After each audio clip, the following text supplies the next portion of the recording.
Welcome to an introduction video about distance education. In this video, we will define a common language of definitions and terms. Here is the federal definition of distance education, but today we want to only point out three things in the definition. First, a student is classified as a distance learner if the majority of the student's hours earned in a program year are derived by his or her participation in distance learning activities. Second, distance education doesn't have to be only through online instruction. It can also be through books, audio and video, TV, mobile apps, etc. And finally, teachers support distance learners through communication via mail, telephone, email, and other web-based technologies or software. There are four types of distance education models: pure distance education, blended, hybrid, and supplemental. The first model is pure distance education. This describes educational programming that is nearly entirely delivered at a distance. The second model is blended. In a blended model, there is a tight integration between the curriculum and the instruction.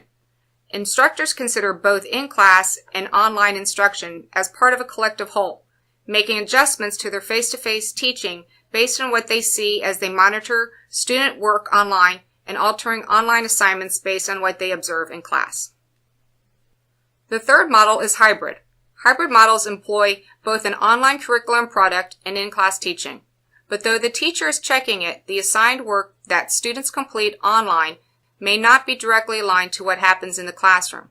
Blended and hybrid models may appear alike. However, in a hybrid model, online activities are not coordinated with the face-to-face instruction. The fourth model is supplemental.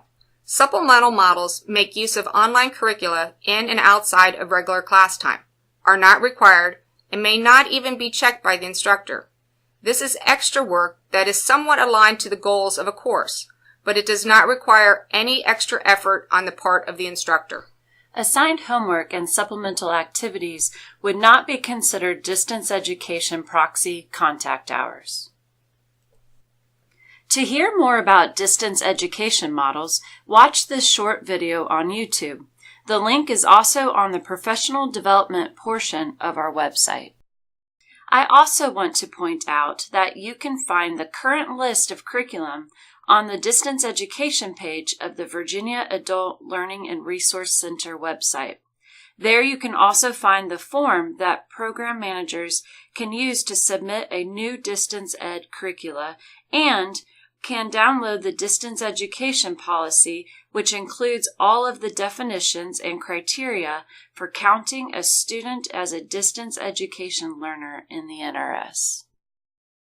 For questions, feel free to contact us. Thank you. Thank you.